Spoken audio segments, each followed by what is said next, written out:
The phone slid from my numb fingers again. My throat locked. How could they know? Emma's fever, her name, our home. I staggered to the window, heart hammering. The alley below was empty, save for dumpsters and a stray cat. Maybe paranoia was clawing at me. Maybe. Then I saw them. A sleek black sedan rolled to a stop beneath the streetlight. The headlights cut out, but the engine kept purring. A predator waiting to strike. Then another identical car pulled up behind it, and another from the opposite direction. Within minutes, 3 shadows of steel boxed my building in, their engines humming in unison, a chorus of menace. My phone buzzed again. Coming up. No question. No hesitation. Footsteps echoed in the stairwell. Measured. Deliberate. Not rushing. Hunting. The chain lock on my door suddenly looked laughable. The footsteps stopped outside. Silence. No knock. Then my phone lit up. Open the door, Isabella. Before we continue, join us and let the story consume you. Hit subscribe. The stale air of my tiny apartment clung to me like a second skin, heavy with the faint scent of microwaved ramen and the sweeter, lingering trace of baby wipes. It was survival's perfume, cheap, tired, and unavoidable. Outside, the city crooned its midnight lullaby. The hum of traffic, a siren in the distance, a muffled shout carried by the wind. In here, silence reigned, thick, oppressive, broken only by the soft whir of the ancient radiator fighting a losing battle against October's chill. Emma was finally asleep.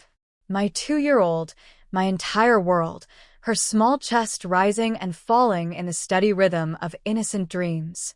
Dreams that didn't know eviction notices or overdue bills or the constant gnaw of hunger. I stood over her crib for a beat longer than necessary, clinging to her peace, as if it might save me. Back in the living room, I stared at my cracked phone screen, the glow etching worry lines deeper into my face. My thumb hovered over a contact I'd renamed months ago. David, deadbeat. A bitter laugh slipped out. Another month, another eviction warning. He owed me. He owed us. Shoes. Rent. A future. Anything but this tightrope walk above the pit of nothing. I swallowed my pride, already brittle and thin as glass, and typed, David, it's urgent. Emma needs new shoes. The landlord is threatening eviction. Please send something. Anything. I hesitated, then added another message, this one sharp with desperate anger. Don't make me call your new business partners at the Marchetti firm. I know they wouldn't be happy about you skipping out on your responsibilities. The Marchetti firm.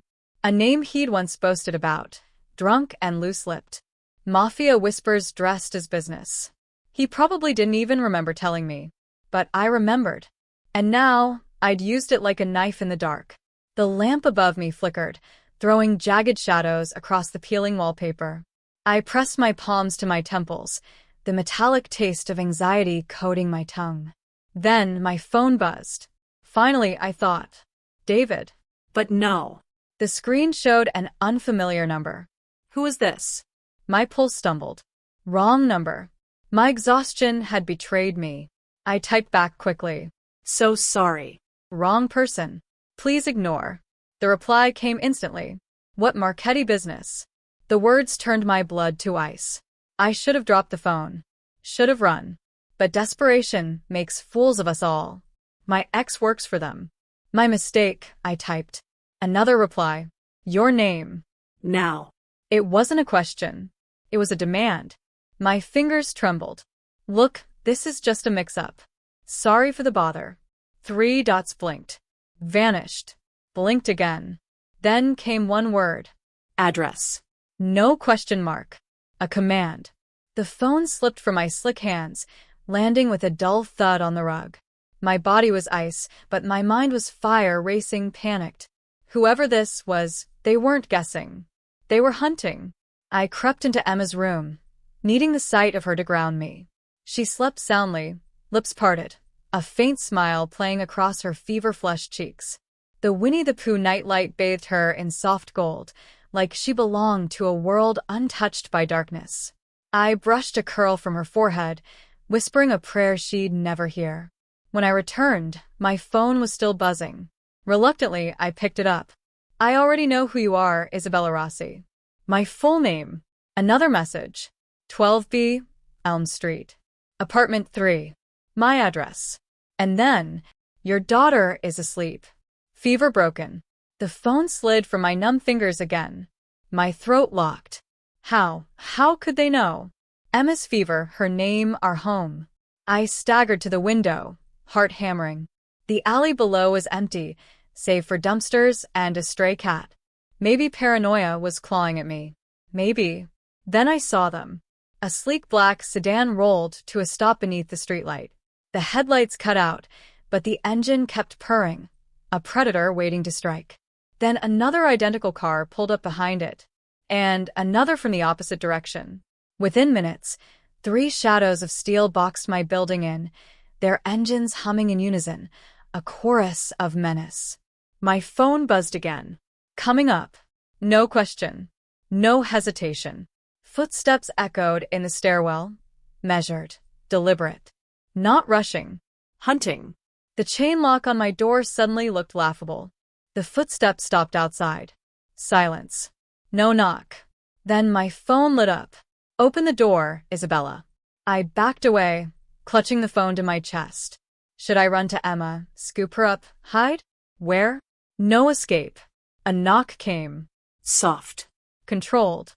Terrifying in its patience. Another message followed. I'm not here to hurt you or Emma. But we need to talk about David. David. Not Dave. Not deadbeat. David. My blood ran colder than ice. And yet, against every instinct screaming for me to run, I found myself moving toward the door. Because I knew, deep down, there was no escaping this. My hand shook on the deadbolt. One turn, and everything would change. I opened the door. The hallway light caught the outline of a man carved from shadow and steel. Broad shoulders encased in a tailored suit. A watch that gleamed with restrained wealth. The faint, intoxicating mix of espresso, leather, and cold iron power radiated off him. Behind him, a larger man stood silent, watchful, eyes sharp as blades. The first man stepped forward, his face revealed in fragments, the cut of his jaw, the shadow of stubble, and eyes so dark, so piercing, they stripped me bare. Isabella Rossi. His voice was low, commanding, dangerous. A statement, not a question. My knees nearly buckled. Who are you? His lips curved, not into a smile, but into something hungrier. Predatory. My name is Alessio Marchetti, and your ex-boyfriend has stolen something very valuable from my family. In that moment, I understood. My reckless text hadn't gone to the wrong number. It had gone to the worst number in the city. And now, the devil himself stood at my door. I tried to slam it shut. Futile. His hand pressed against the wood, unmoving, effortless. That, he murmured, his gaze flicking past me toward Emma's room, would be unwise. Your daughter is sleeping. Let's keep it that way. The sound of her name on his lips froze my blood. This man didn't just know me. He knew her. I don't know anything about what David did, I whispered, hating the way my voice cracked. Fear had made a permanent home in my throat. We've been separated for almost a year. He barely visits Emma. Alessio's gaze pinned me in place, sharp and unyielding, searching for even the smallest lie. And yet, you knew enough to throw my name at him like a weapon. To threaten him with it. It was just a name he dropped once, I said quickly, desperation sharpening each syllable. Said he was working a job for someone important. I was bluffing. I was desperate. Rent's due, child support's overdue. My voice broke like glass. I thought maybe it would scare him into sending something. That's all. Something flickered in his eyes then. Not softness, no. Men like him didn't soften, but something like calculation. A shift. A puzzle piece sliding into place. Behind him, the bodyguard's phone buzzed. He murmured low, clipped responses in Italian I couldn't understand, but the words made my stomach knot tighter. Alessio tilted his head toward me. His voice was velvet over steel. May I come in? He phrased it like a question, but it wasn't one. Unless, of course, you'd prefer we discuss this here, where your neighbors might overhear. As if the universe conspired against me, a door creaked open down the hall. Mrs. Rodriguez, my elderly neighbor, peeked out. She was nosy, yes, but the kind of woman who slipped extra soup containers into my hands when she cooked too much. Her eyes widened at the sight of the two suited men at my door.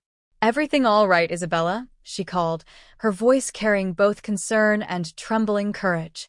Alessio turned, and in a heartbeat, the wolf shed its skin. His entire demeanor shifted, smooth, charming, disarming.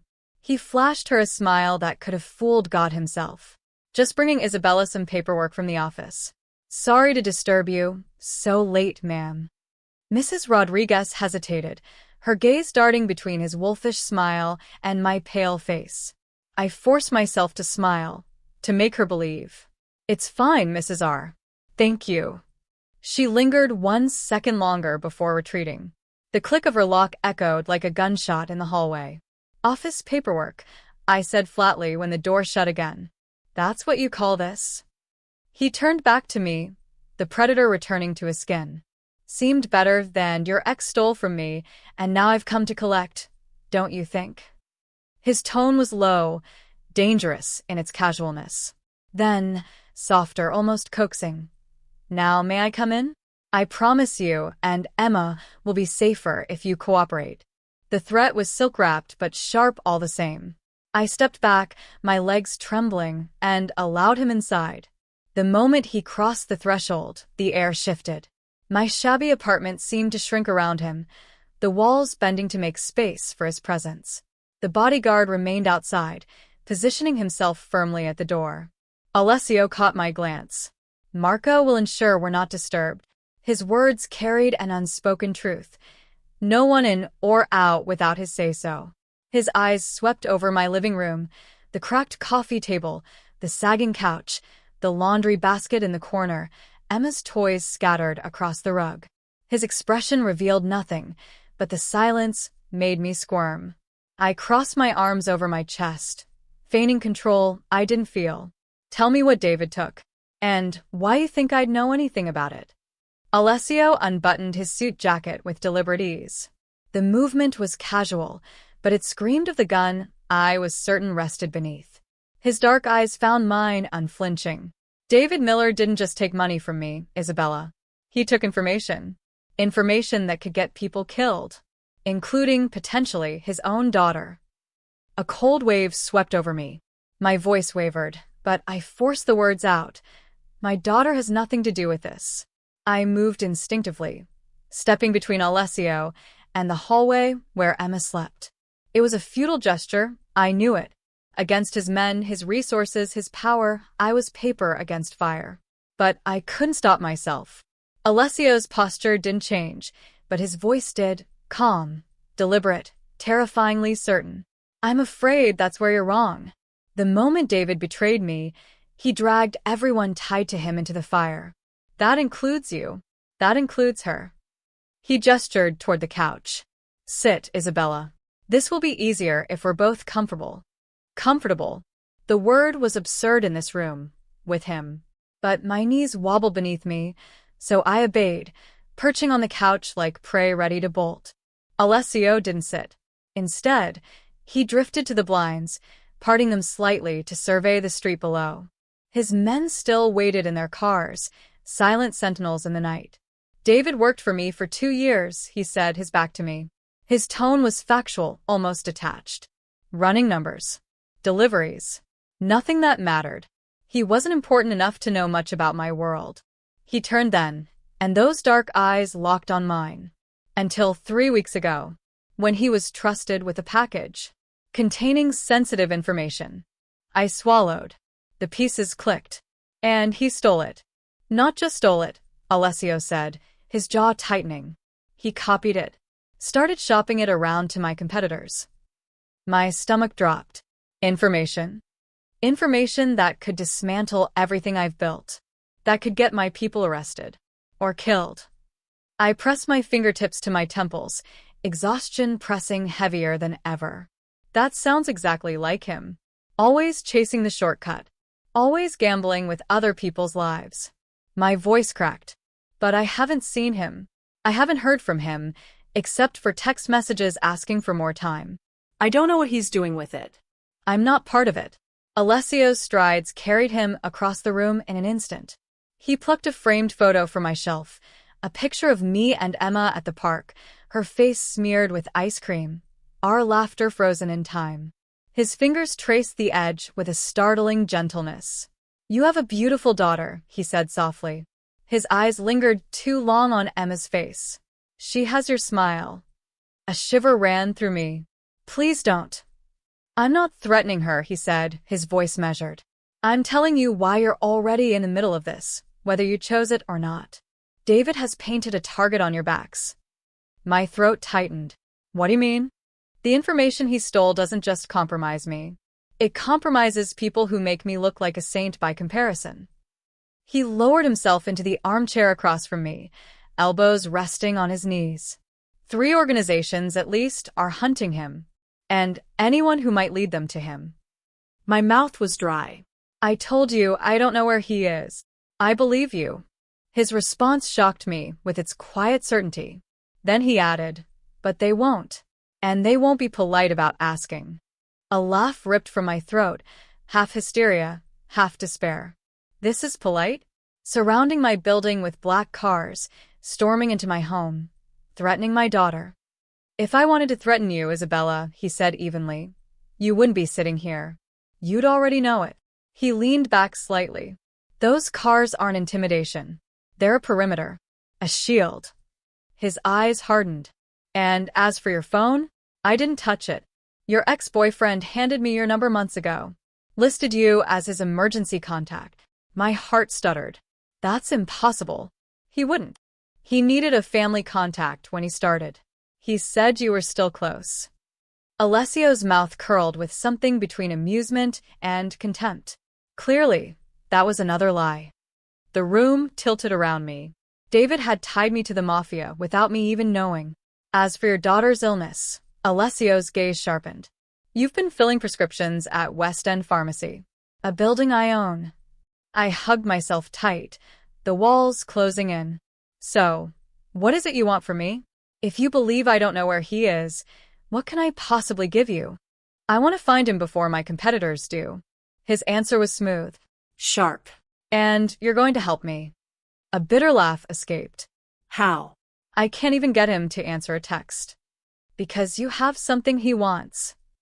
Alessio nodded toward the hallway where Emma slept. His daughter. The only thing he might actually care about. I shot to my feet, rage surging hotter than fear. "You are not using my daughter as bait." Alessio rose too, his height forcing me to tilt my chin just to meet his eyes. He towered over me, radiating danger and control. "I'm offering you protection, Isabella. For both of you. Because if the Volkov Bratva finds him first, they will use Emma to draw him out. And their methods," his gaze darkened, "won't be nearly as humane as mine." The word Bratva lingered like smoke. Russian Mafia. The news was full of their brutality. My voice trembled. "What exactly are you proposing?" "You and Emma come with me. Tonight." His tone was final. "I move you to a secure location. You contact David. Tell him you need to see him urgently. That Emma's asking for him. That you're in trouble. That you found something of his the police might like." He shrugged, as though the lies were obvious. "You know which buttons to push better than I do." "And if I refuse?" His expression shifted, ice replacing velvet. "Then I leave. With my men. And I take away the only thing standing between you and predators who won't hesitate to rip your world apart." I glanced toward the window, where the black cars still idled like silent guardians.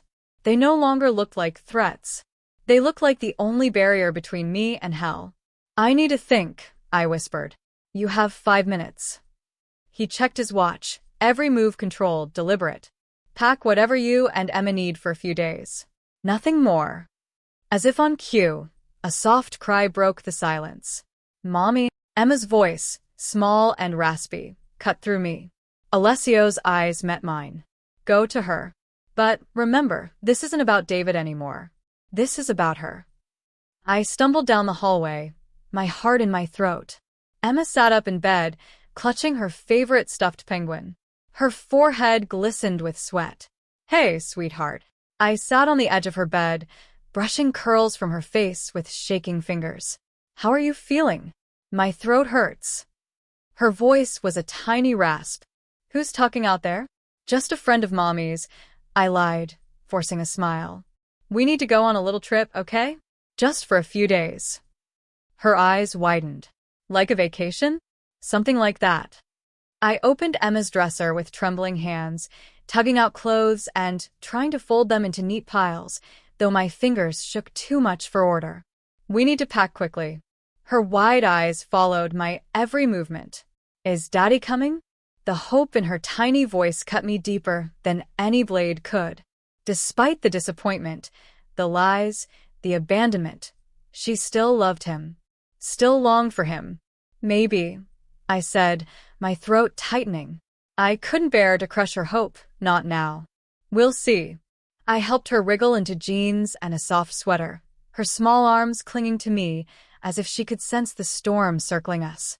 I packed the essentials with machine-like focus, her clothes, her medication, and Pip, the worn penguin that never left her side. The duffel bag filled too quickly, a cruel reminder of how little we truly owned. Every movement felt surreal, like I was moving through fog, packing up my daughter in the dead of night to follow a stranger into the unknown. A man tied to the same world that had already ensnared David. A world I swore I would never let touch Emma. But what choice did I have?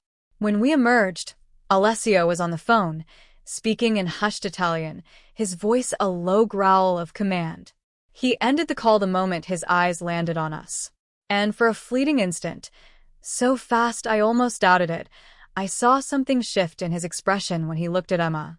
Not softness. No, men like him didn't soften. But something flickered there, something almost protective. Emma shrank halfway behind me, her fingers tightening around mine. Alessio crouched to her level with a grace that belied his size, his voice lowering into something unexpectedly gentle. "Hello, Emma. My name is Alessio. I'm going to help you and your mom for a little while." She studied him the way only a child could, without filter, without fear of consequence. "Are you a doctor?" Mommy said, "I'm still sick." His lips twitched into a ghost of a smile. "No, not a doctor. But I know some very good ones who can help you feel better." She tilted her head, weighing his answer with solemn importance. "Okay." Then she lifted Pip. "Can Pip come, too?" "Of course." His reply came instantly, no hesitation. Then his eyes rose to mine, dark and unreadable. "Do you have everything?" I held up the duffel bag, its seams stretched with hurried packing. "Enough for a few days." He gave a single, sharp nod before touching the earpiece I hadn't noticed until now. His tone shifted back to command. "Bringing them down now. Have the car ready." Marco opened the door for us, his bulk filling the frame like a silent warning. Emma's hand clung tighter to mine, her small steps dragging. She didn't understand, but she knew this wasn't normal. Neither did I, and yet my feet carried us forward. Each step felt like sinking into quicksand, every breath dragging me deeper into something I couldn't escape. "It'll be okay," I whispered to her, even though my heart screamed it wouldn't. The stairwell echoed with our footsteps, Alessio's stride steady and unhurried in front of us, Marco's heavy presence a shadow behind. The air smelled of damp stone and old varnish, but all I could taste was fear. "Where are we going?" I asked, my voice tight. "Somewhere safe," Alessio said without looking back. His definition of safe and mine, I suspected, were very different things. Outside, the rain had stopped, leaving the streets slick and shining beneath the harsh glow of street lamps. The black sedan idled like a predator waiting for its cue. Its headlights off, its engine purring, the driver already in position. One man opened the back door, his expression carved from stone. Emma froze.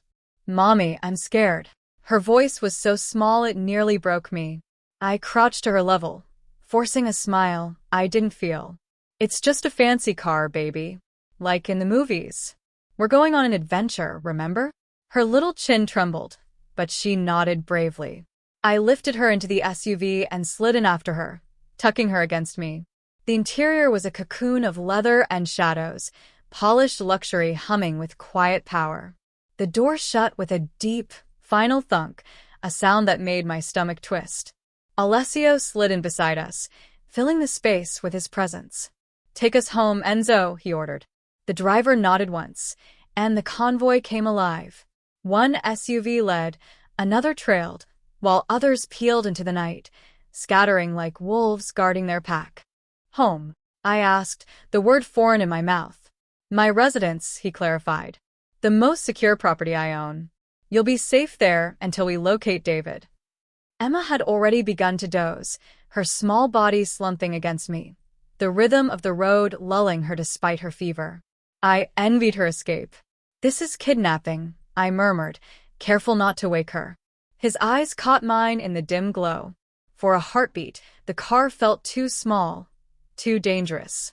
"This is protection," he said softly, but with steel beneath. "If I wanted to kidnap you, Isabella, you wouldn't have had time to pack." The weight of truth in his words silenced me. We drove in tense silence, the hum of tires on wet pavement filling the void. Emma's breathing evened into sleep. "I still don't understand why David would steal from you," I said finally. "He's many things, dishonest, selfish, but he's not a fool. He must have known you'd come after him." Alessio's jaw worked as though grinding stone. "People make foolish choices when desperation claws at them, or when greed blinds them with false promises." My gaze dropped to Emma, her flushed cheek pressed against Pip. "What was in that package that's worth all this?" He didn't hesitate. Names. Locations. Financial records. Enough to dismantle a dynasty it took generations to build. The air in the SUV grew heavier, suffocating.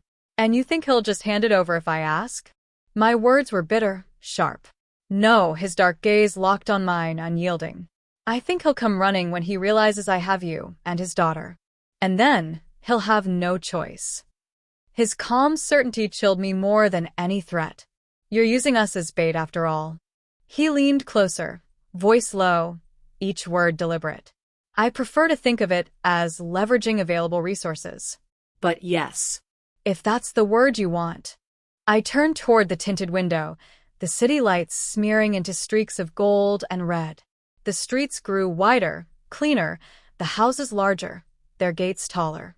We were leaving my world behind, being carried into his. "If anything happens to my daughter because of this—" "Nothing will happen to her," he cut in, his tone absolute, final. "You have my word." I scoffed softly. "The word of a criminal." "The word of a man who understands the value of family," he corrected smoothly. "Far more than your ex ever did." Before I could answer, the SUV slowed, turning into a long, private drive. Stone pillars flanked an iron gate that swung open without hesitation. The convoy slipped through, the gates clanging shut behind us like the bars of a cage. The driveway curved through manicured grounds, the mansion ahead rising from the night like something out of another world, glass, stone, and steel gleaming beneath the floodlights. "Welcome to my home, Isabella," Alessio said as the car came to a stop. His gaze flicked toward me, unreadable. "For now, it's yours too." The driver opened the door. Cool air rushed in, biting in my skin. I held Emma tighter, stepping onto the stone drive as the weight of what I'd agreed to pressed down on me. The mansion's interior was just as overwhelming. Marble floors that gleamed like mirrors, ceilings so high they seemed endless, and walls adorned with art worth more than my life. But beneath the luxury was something else, an understated elegance. Power without ostentation. Confidence without waste. A woman appeared in the foyer, silver streaking her black hair, her eyes sharp as cut glass. "Alessio," she greeted, her Italian accent curling around his name. Her gaze slid to me, then Emma. "The West Suite is prepared." "Thank you, Sophia." His hand touched her shoulder briefly, a gesture of respect. This is Isabella and her daughter. They'll be staying with us for a while." Her expression betrayed nothing, though I couldn't help but wonder how many frightened women and children had stood in this foyer before me. "The child is ill?" she asked. "Recovering," I said quickly, shifting Emma's weight. My arms ached, but I wouldn't let her go. "Not here. Not yet. Dr. Rossi will arrive in the morning," Alessio assured. "Sophia will take you to your rooms." "Come," Sophia said briskly, already turning toward the grand staircase. "The little one needs proper rest." I hesitated, glancing back at Alessio. "And then what?" "We just sit here while you hunt down David. We'll discuss tomorrow," he said simply, his tone making it clear the matter was closed. "Rest tonight, Isabella. You're safe here." Safe. The word felt like a lie dressed in silk.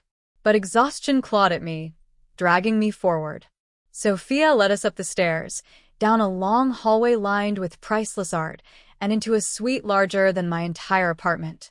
A sitting room opened into a sprawling bedroom with a king-sized bed draped in linen softer than anything I'd ever touched. Through a second door, I glimpsed another bedroom, smaller but still elegant. "For the child," Sophia said. "But tonight, she stays with you." "Yes." Relief made my voice thick. I laid Emma gently on the vast bed. She stirred, curling tighter around Pip, but didn't wake. Sophia returned from the bathroom with a cool cloth and handed it to me. "For her fever. Pajamas are in the dresser. Tomorrow, we will bring proper clothes." I pressed the cloth to Emma's warm forehead, tears stinging the backs of my eyes. "Thank you." Sophia's eyes studied me, sharp and assessing. "There is food in the refrigerator if you need it. Breakfast is at 8. For the child, something earlier can be arranged." "This is all very accommodating for a kidnapping," I said, bitterness lacing my voice like venom. Sophia's expression didn't flicker. Her calm was unnerving. "Signor Marchetti does not kidnap women and children," she said firmly. "Whatever has brought you here, you are guests in this house, my house, as much as his." Her tone brooked no argument. Then, with an elegant sweep of her hand toward the door, she added, "Rest now. Morning comes quickly." When she left, silence descended, heavy and suffocating. I turned in slow circles, taking in our gilded cage. The suite gleamed with quiet opulence, Egyptian cotton sheets smoother than anything I'd ever touched, towels thick as clouds, toiletries that probably cost more than my monthly rent. Through tall windows, manicured grounds stretched into the night, lights spilling like stars across the gardens. Beyond them loomed a high wall crowned with what looked suspiciously like security wiring. Escape wasn't just difficult, it was impossible. I dressed Emma in silk pajamas so fine they swallowed her tiny frame, then dug out a plain t-shirt for myself from the dresser. My own clothes clung, stiff with the sweat and fear of the night, but exhaustion gnawed too deeply for me to care. I curled beside Emma on the cavernous bed, holding her close, counting each rise and fall of her chest like a lifeline. But the dark pressed in, whispering truths I couldn't ignore. What would happen when Alessio found David? Would he kill him? Would he let us walk away? No. Men like Alessio didn't leave loose ends. And Emma and I, after tonight, we were the loosest ends of all. Sleep came in jagged bursts, broken by dreams of black sedans prowling beneath my window, of shadowed men with eyes like knives. By morning, light bled through gauzy curtains, pale and indifferent. My body ached with fatigue, but Emma stirred beside me, warm and alive. Her fever burned away, though a stubborn cough lingered. She bounced from the bed with sudden energy, wandering the suite with wonder glowing in her wide eyes. "Is this a hotel, Mommy?" she asked, peering into the marble bathroom, her little voice echoing against the tiles. "Sort of," I said, forcing a smile. "It's Senior Alessio's house. We're staying here for a little while." "It's pretty," she declared, twirling once before her smile faltered. "But I didn't bring my Peppa Pig nightlight." I smoothed her hair back. "I'm sure we can find something, baby." Relief flickered in my chest. Her worries were small, innocent, the way they should be. let's get dressed, okay? Breakfast will be soon. We had just finished pulling on yesterday's clothes when a knock sounded at the door. My body tensed, protective instincts sparking hot through my veins. Come in, I called, my voice sharper than I intended. Sophia entered, composed as always, carrying a silver tray. Fruit glistened in neat slices, flaky pastries released warm steam, and a small pot sent the rich scent of hot chocolate into the air. For the little one, she said smoothly. Senior Marchetti thought she might prefer to eat here while you speak with the doctor. My hackles rose instantly. I'm not leaving Emma with strangers. Sophia set the tray on a table, unfazed by my suspicion. The doctor is here to see her, not you. And I will remain with her while you meet with Senior Marchetti. He is waiting in his study. I said I'm not going anywhere without my daughter. I shot back, heat curling in my tone. For the first time, her face softened. Isabella, if Senior Marchetti wanted to separate you from your child, he would not need my help. You are a mother protecting her bambina. He respects that. But there are matters not meant for a child's ears. Emma's attention had already shifted to the tray. Mommy, chocolate croissants, she whispered, awe in her voice. Who's the doctor? I asked stiffly. Dr. Rossi, Sophia replied. He is Senior Marchetti's physician. He treats his family and those closest to him. He is trusted. She poured hot chocolate into a small cup with practiced care. And he is good with children. As if summoned, another knock sounded, and Sophia ushered in a man carrying a leather medical bag. Middle-aged, wire-rimmed glasses, kind eyes. He looked out of place in this house of shadows. His smile was gentle, almost grandfatherly. You must be Isabella, he said warmly. And this must be Emma. His accent carried a faint Eastern European lilt. I'm Dr. Rossi.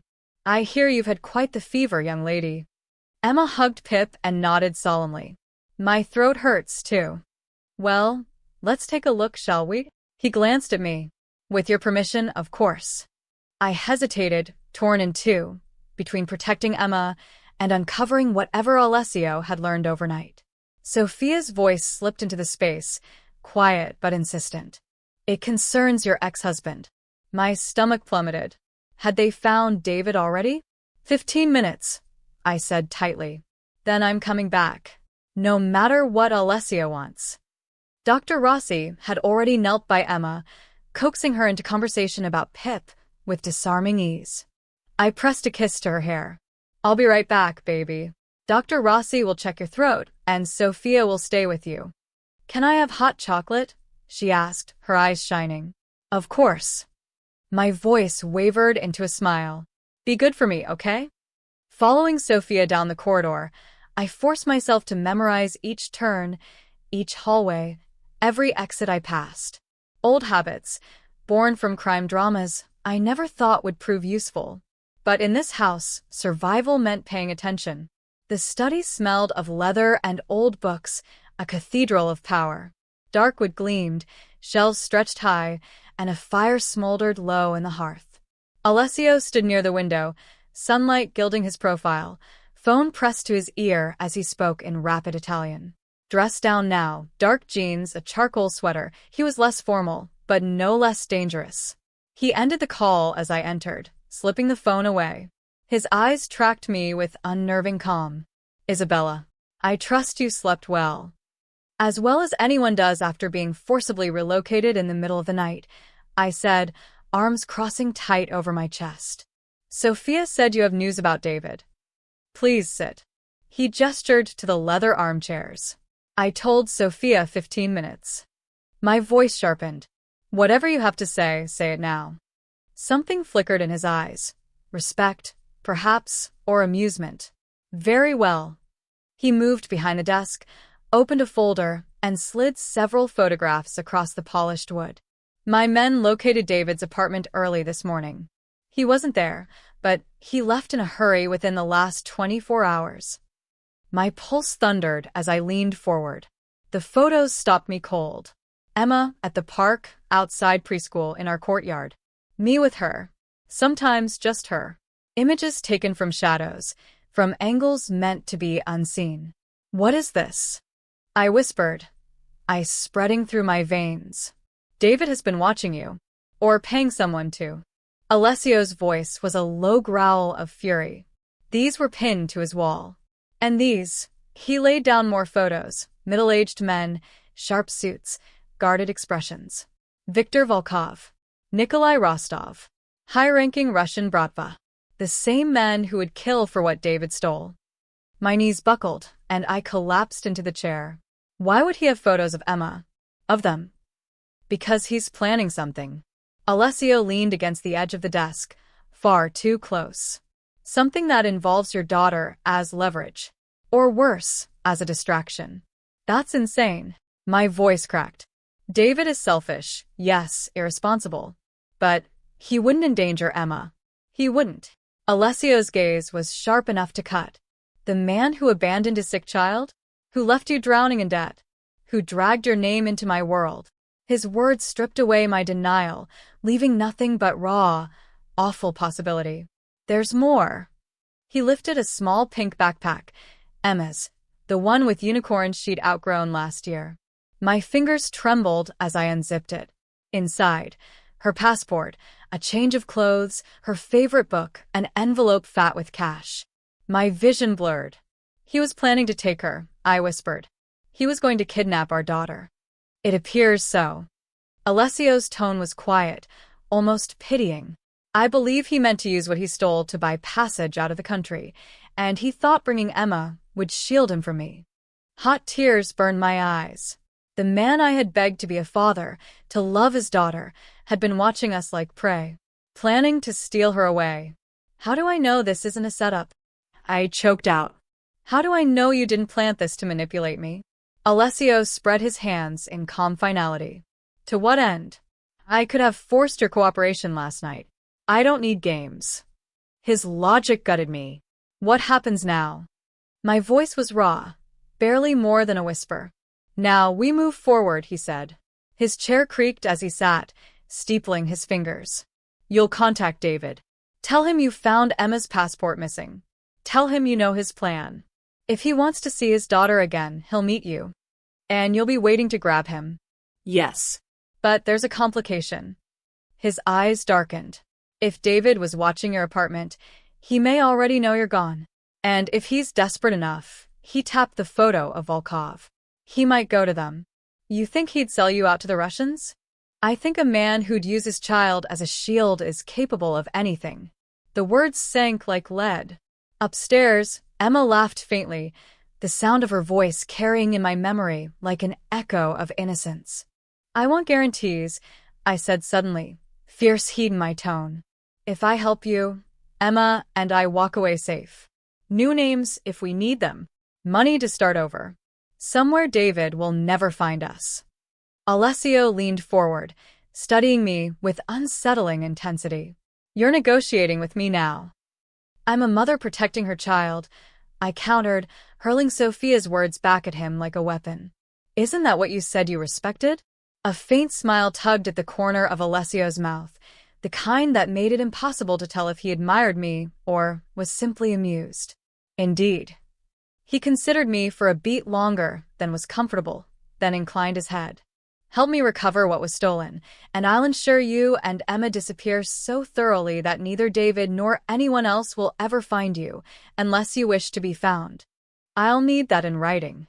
For the first time since I'd met him, a genuine smile curved his lips, transforming his face into something startlingly human. Dangerous still, but human.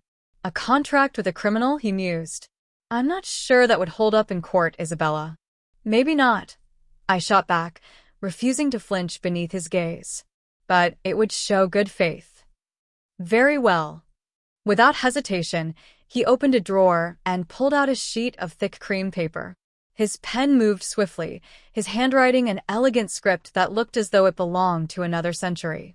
A flourish, then his signature, Alessio Marchetti, bold and final. He slid it across the desk toward me. I scanned the lines.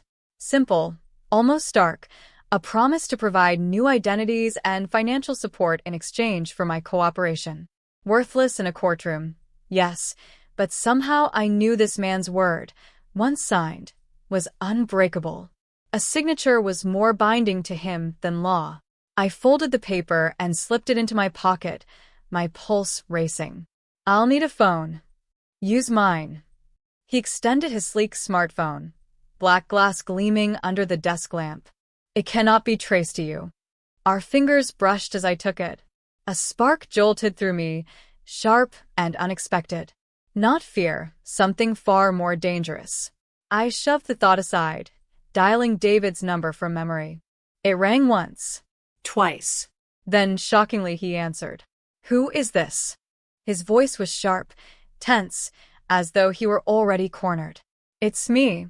My eyes locked on Alessio's as I spoke. We need to talk, David. Now. Silence stretched so long I thought the line had gone dead. Then, Isabella? His tone cracked. Where are you calling from? This isn't your number. I'm borrowing a phone, I said evenly, fighting to keep the venom from my voice. Mine isn't available right now. Are you okay? Is Emma? Don't. My voice cut through, sharper than a blade. Don't pretend you care about her now. I found her passport missing. And the pink unicorn backpack she outgrew, the one you insisted on keeping. I know what you were planning. Another silence, heavier than the first.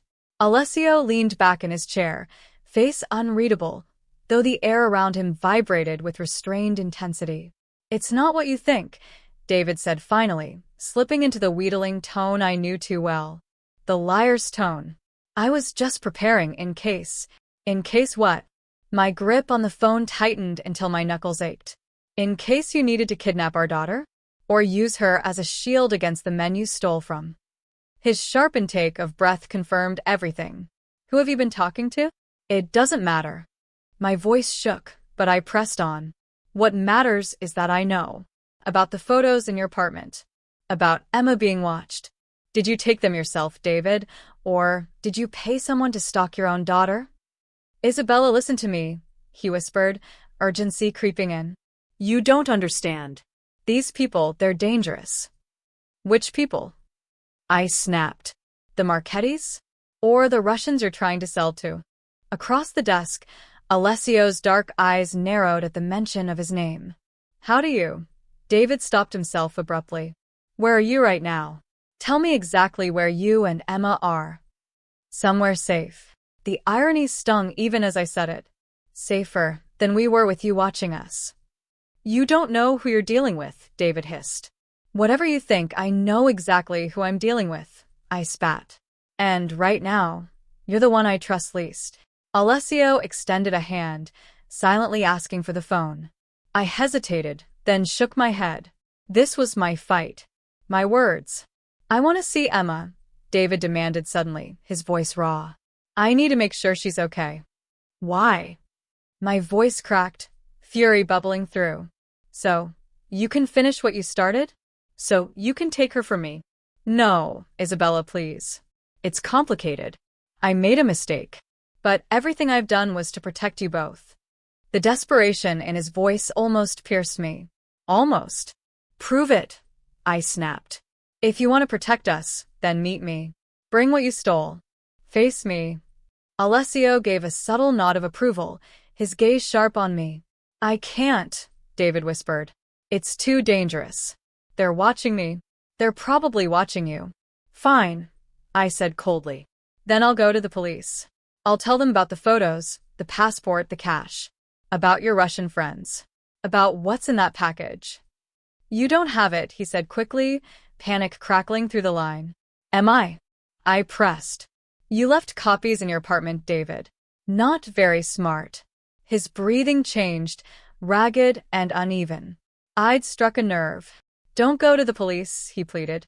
You have no idea what you'd be starting. Then meet me tonight. I glanced at Alessio, who mouthed an address. The Espresso Point, Grand Avenue. 8 o'clock. That's too public. Exactly. Public or nothing.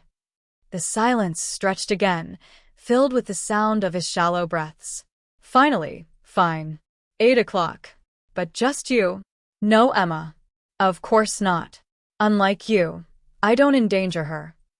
My bitterness was acid on my tongue. Isabella, he stopped himself. I'll see you tonight. The line went dead. I lowered the phone, my hand trembling, and passed it back to Alessio. Exhaustion weighed me down, heavier than chains. Well done, he said, sliding the phone into his pocket. His voice was cool, but there was approval in his eyes. Very convincing. It wasn't an act. I stood, chin high. Every word was true. Alessio rose too, circling the desk until he stood in front of me. You understand he won't come alone. He'll have eyes everywhere. Possibly even Volkov's men. I assumed as much. My arms crossed, but my voice held firm. Which is why I'm not going. His brows lifted. That wasn't our agreement. Our agreement was that I help you find David and recover what he stole. I've done that. You can handle the rest. He studied me in silence, tension thick in the air. Then, slowly, he inclined his head. Fair enough. My men can handle it. His voice dropped lower. You're smarter than David ever gave you credit for. Most men underestimate me, I said bitterly. I won't make that mistake. The intensity in his tone sent an involuntary shiver down my spine. Now, he said, softer, almost an invitation, shall we check on your daughter? Dr. Rossi should be finished. We found Emma perched on the bed, legs crossed, Pip hugged tight. A drained cup of hot chocolate sat on the nightstand. Dr. Rossi zipped his medical bag, while Sophia cleared away the tray. Mommy, Emma beamed. Dr. Rossi gave me medicine that tastes like strawberries, and Sophia said I can have pancakes for lunch. That's wonderful, sweetie. I touched her forehead, cool now. Relief loosened the knot in my chest. A mild throat infection, Dr. Rossi explained. Nothing serious. I've prescribed an antibiotic. Sophia has the details. His smile was kind, almost grandfatherly. She's a brave little patient. Thank you, I murmured and meant it. Dr. Rossi departed. Sophia soon followed. The suite grew quiet again, leaving just the three of us. Alessio turned to Emma, his voice soft, stripped of steel. Would you like to see the garden? There's a fountain with fish. Emma's eyes lit up. Real fish? Can I feed them? Of course. His eyes flicked to me, silently requesting permission. I hesitated. Every instinct screamed to keep her away from him. But reason whispered louder. If he'd wanted to hurt her, he'd had countless chances already.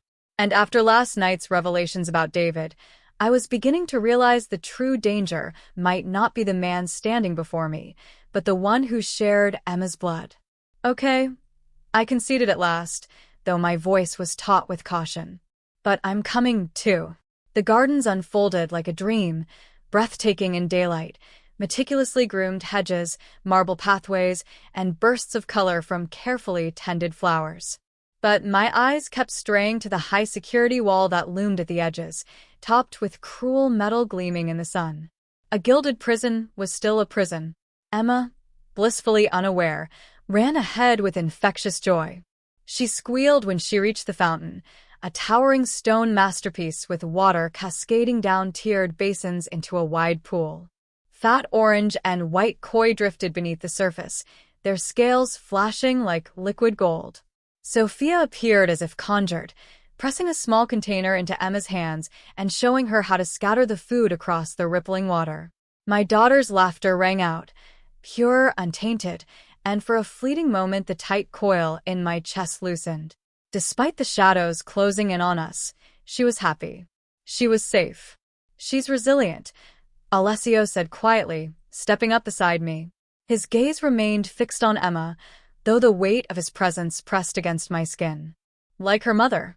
I turned to study him, caught between contradictions. Last night's ruthless man who'd darkened my doorway with armed men, and today's protector who'd brought a doctor for Emma, who stood watch as though the world itself had to answer to him. What happens after tonight? I asked, my voice barely more than a breath. He didn't look at me, but his jaw tightened. Assuming you get what you want from David, I honor our agreement. New identities. Financial security. A fresh start. Somewhere David can never find you. And David. My words carried the weight of all the years of disappointment, betrayal, and bitter hope. What happens to him? Alessio's expression hardened, his profile sharp as stone. That depends on him. If he cooperates fully, returns what he took, he might survive this. And if he doesn't? His silence said more than words ever could. A man like Alessio didn't make idle threats. I should have recoiled. Instead, numb acceptance seeped through me. The photos taped on David's wall. The missing passport. The pink backpack packed and ready. He had been willing to gamble Emma's life. I don't want to know, I whispered. Whatever happens, don't tell me. He inclined his head once, as if I'd passed some unspoken test. The day dragged in uneasy limbo. Emma thrived in the lavish comfort of Alessio's home, glowing with childlike delight over pancakes, gardens, and cartoons on screens larger than the walls of our apartment. Each smile tore at me, guilt twisting deep. I had struggled to provide scraps, while here, she was flourishing in excess. Evening crept in. Alessio vanished to prepare. I tucked Emma into bed early, her small hand clutching Pip, her lashes fluttering shut with a piece of the innocent. I lingered, tracing the curve of her cheek, memorizing the sound of her breathing. When I emerged into the sitting room, Alessio was already there. He had shed the casual sweater. Now he was the Dark King again, impeccably tailored suit, presence sharp enough to slice through air. It's time, he said. I set aside the book I hadn't been able to read a single word of. Be careful. David is unpredictable when he's cornered. I've dealt with men far more dangerous than David Miller. A pause. A glimmer of something softer. But I appreciate your concern. I startled at the warmth threading his words. Why did I care whether he survived? Stockholm Syndrome, logic hissed. Or maybe it was just the brutal truth. His survival meant Emma's safety. Will you? My voice faltered. Will you let me know when it's over? His dark gaze softened almost imperceptibly. Of course. He moved toward the door, pausing only to murmur, lock this behind me. Don't open it for anyone except Sophia or myself. Understand? I nodded, unease prickling under my skin. Tonight blood would be spilled. My child's father, maybe even Alessio. Alessio. I called just as he reached the door. He turned, a single brow lifted. Thank you, I said, forcing the words past the lump in my throat. For protecting Emma. Whatever else happens, thank you. Something shifted in his expression, an invisible crack in his armor. He inclined his head, then vanished into the hall. The suite seemed to grow colder after he left. I obeyed his command, locking the door, then sat beside Emma's bed, watching the rise and fall of her chest. How had it come to this? Trapped in a Mafia boss's mansion, praying for the life of the man who had betrayed me.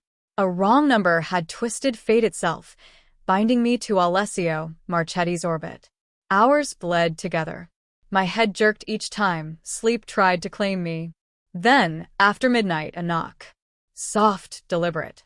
My pulse thundered as I cracked the door.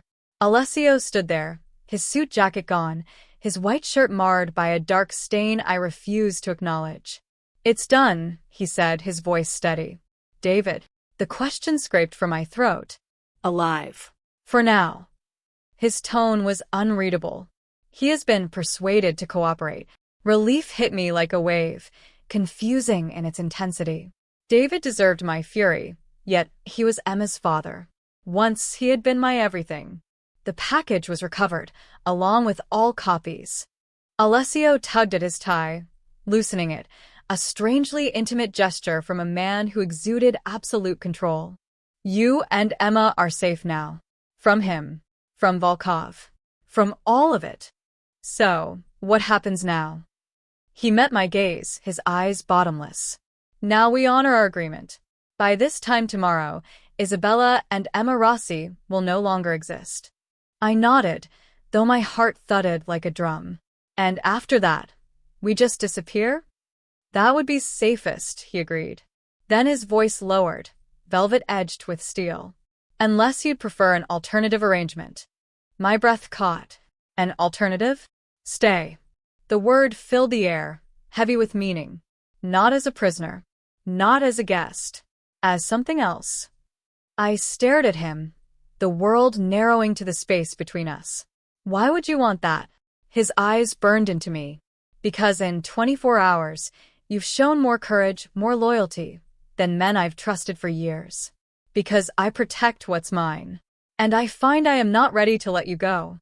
The possessiveness in his voice should have chilled me. Instead, it lit a spark deep in the ashes of what David had left behind. To be wanted, to be seen, to be claimed. I can't answer tonight, I whispered. Too much has happened. I need time. Of course. He stepped back, reclaiming the distance. The offer remains open. Tomorrow brings new beginnings. Whatever you decide. When he left, I sank beside Emma's bed, watching her sleep. Dawn would bring freedom. Or a cage of another kind. Perhaps both. But one thing was certain. One mistaken text had changed everything.